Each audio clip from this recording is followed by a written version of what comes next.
All right, so baby, you need some go-go juice, don't you? Here, put your seatbelt on. Oh, we buckle up over here, click it or ticket? Yes, child. Are we filming this? We are filming this, I yes. love that, okay. Alyssa Edwards, how is everything going for you? By now, you understand that you were the breakout star of that season. I can't count. I'm going to tell you, I had an opportunity to kiki and chat and spend the day with someone I've always admired, Jennifer Lewis. You what? And wait, she tells me, I asked her, Miss Lewis, at what point in your life did you realize you were a star? And she turned and looked at me and she said, I never knew I wasn't one. So that's my new answer. Have you been traveling? I know you have your school in Mesquite. Does that allow you to go out and do gigs? Absolutely, because I'm very fortunate to be the boss of the school. So I have a faculty that believes in not only, I should say myself, but they believe in the idea of what I have for beyond belief. Everything that I have here, I've been able to communicate them, I don't know how, some way. Drag Race has opened so many more doors to me. I thought my drag career was just about at an end. I mean, you don't get dethroned once and then asked not to step down another and think that you're going to be carrying on with the kids. So you're inspired again? Oh, 100%. I just booked my first Australian tour. Oh, great. For 2 weeks. Oh, you'll love it. I just went to Canada for the first time. I had to go stand in line and get a passport, and I was like, is there a remedial class that I can take? I don't know how to do any of these things. And you got your first passport. I did. I got my first passport. I took my mother to lunch. We went to Luby's Cafeteria. Oh, fabulous. And she said, I'm so proud of you that you're doing things that you always dreamed, Justin, you would do. As a little boy, you would write these things down and fantasize about all of these creations that you have. And, you're living them now. That's brilliant. And, thank you, Mary J. Blige, but I am the living proof. I think if you have an idea of what you want your life to be, find that, seize that, live it, love it. You can create your life. You can. I remember my aunt once called me a sissy boy, and I asked my mother, what does that mean? And why did she say that to me? My mother said, I knew it was obviously derogatory. I was an intuitive kid, and we didn't have search engines, so I wanted to know. She said, well, Justin, you're just a little different.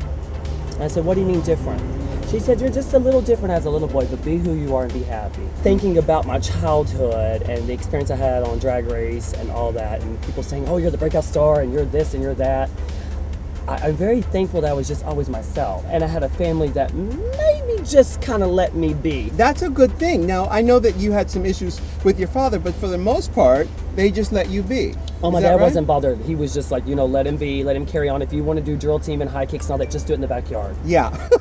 Not in the front yard. You could not do it in the front yard. And for Christmas, I always wanted a whistle so I can be the captain of the drill team. That drill team is huge in Texas. Could you imagine having a flamboyant little boy and how wonderful that is? Obviously, a lot of people don't think it's that wonderful, but maybe they do now more so. In 2013, I think times are changing. I think we are seeing more and more children come out at a very early age, and we are in a time where fashion is huge and neon colors, and it's kind of more this metro gig, where people are just themselves, and they're letting their, point of view be heard and be seen. Did you watch the show? What did you learn about yourself that you didn't know? Oh, wow, where'd I start? Where'd I begin? Okay, well, I'm going to say this, and I say this humbly. Being a big fish in a smaller pond, and demographically where I'm from, what I thought was the it, what I thought was the tea, the ish, the gig, I came here, and it was an eye-opener for myself because I broadened my eyes and my horizon, exposed my eyes and broadened my horizon to something so much further than what I thought the definition of drag was. The things I learned about myself sitting at home by myself and watching the show, I am slightly insecure about a lot of things when I don't excel as quick. And it took me to that place when I teach my kids every day as a dance teacher. You should be confident. You should carry yourself with poise and a sense of that you can conquer and overcome anything that comes your way. Even if you don't feel it? I found that myself. Even if you don't feel it, you find within. Fake it to make it, baby. Having seen the show, what would you have done differently? Well, bitch, I would have sang my damn heart out. Honey, y'all couldn't tell me I wasn't goddamn Mariah Carey up in it. And I'm going to tell y'all right now, I should have been Julia Roberts in the acting challenges.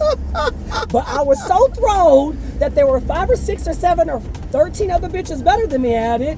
And I feel like I was thrown in the towel. You're not going to be the best at everything, bitch, and you're going to fall. You pick yourself back up, and you carry on.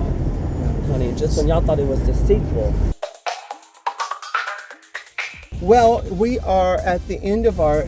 We're going to get you some go-go juice up here, and you'll have all the energy that you need. Like I need any more of that. Oh yeah, that's tricky. Was that boring or good? You were good. You have to go. Well, There you go. Oh, I did. And don't forget to subscribe to WOW Presents.